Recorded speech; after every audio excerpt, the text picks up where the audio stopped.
This is downtown Statesboro, Georgia.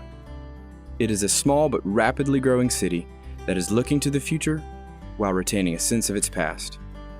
A visitor to the city can get a sense of the history here by examining the many houses and businesses that still remain. As one of the first 13 American colonies, Georgia has a rich history. Statesboro, like many rural cities in the South, is easily overlooked in the grand narrative of American history. Please join us as we embark on a brief tour of historic Statesboro. But first, some background. Statesboro began as a rural farm town in 1803, with only a population of 25. In the years following, it would become an agricultural powerhouse as the leading producer of Sea Island cotton. In the early 1900s, the small city produced 1/8 of the world's market in cotton. Today, Statesboro is the 6th fastest growing micro-city in the United States.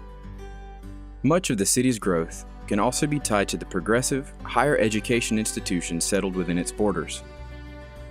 In 1906, the first district agricultural and mechanical school was established. Now known as Georgia Southern University, the school stands as one of the largest employers in the region. The university has had tremendous effects on the town and serves as a distributor for education, culture, and ideas. The Bullitt County Courthouse is the centerpiece of Statesboro. The current structure was built in 1894 by Alexander Bruce and Thomas Henry Morgan. However, before the current building, there were a number of wooden structures that filled the role of the courthouse.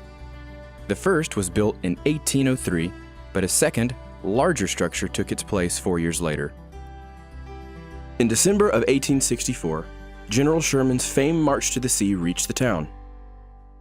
The story goes that a Union officer stopped to ask a saloon proprietor for directions to Statesboro. The proprietor replied, "You are standing in the middle of town." The soldiers destroyed only the courthouse, burning the log structure to the ground.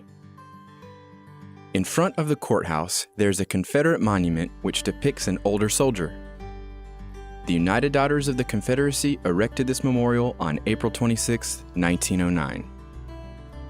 In an effort to renovate the courthouse to appear as it did in 1914, they repainted the bricks on the exterior of the building red. The city has embraced its rich history by readapting the courthouse and many other popular buildings to preserve its heritage.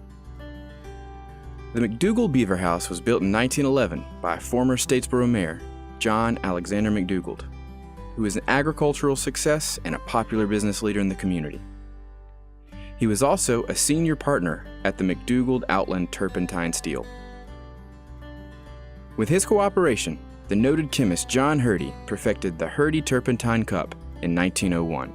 The Beaver House is built in the neoclassical style and is the largest house of its kind in the city.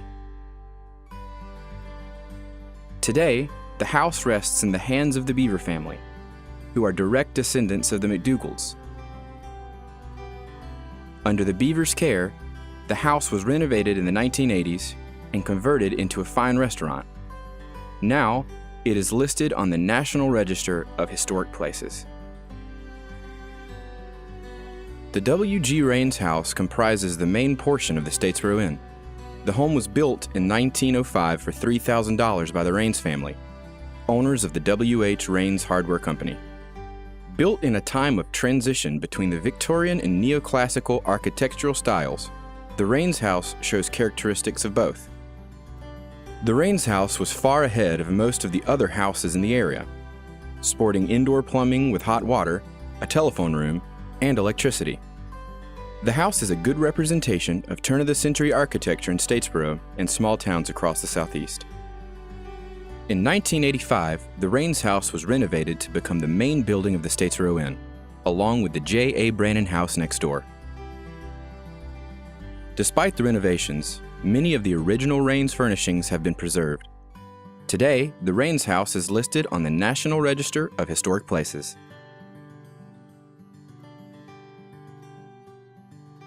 Today, the Avard Center for the Arts sits on the corner of East Main Street and Sebald Street. The building began, however, as the Bank of Statesboro. The bank survived the initial stock market crash in 1929, but was forced to close its doors permanently after a run on the bank in December 1932. The city of Statesboro purchased the building in 1997. The bank was restored as a community arts center in the downtown historic district. The bank sits next to the Emma Kelly Theater, which used to be the old Georgia Theater. These two historic buildings have been readapted to become the Averitt Center for the Arts. The center named it the Emma Kelly Theater after the Lady of 6,000 Songs. She was dubbed this title by songwriter Johnny Mercer. Kelly sang for many U.S. presidents and appeared in John Barrett's Midnight in the Garden of Good and Evil. The theater was built in the Art Deco style, reflecting the glamour of Hollywood. It operated as a movie theater until the 1970s, previewing movies such as Gone with the Wind in 1940. The Blue Front was the commercial center of the downtown area for many years. The many restaurants, shops, and billiard halls became the social hub for African American youth in the 1930s and 40s.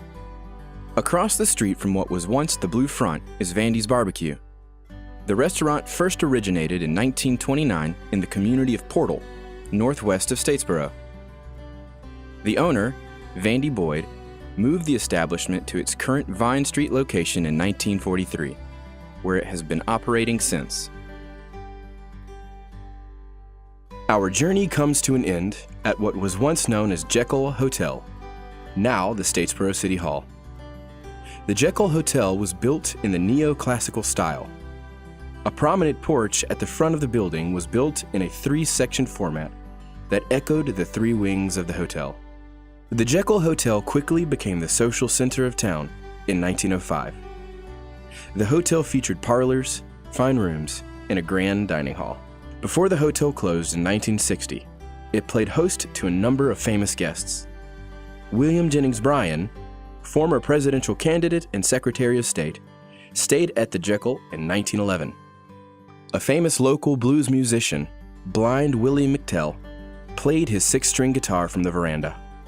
In 1994, the city purchased the hotel and after a $1.5 million renovation, readapted it to become City Hall. The historic character of the Jekyll is still present in the building.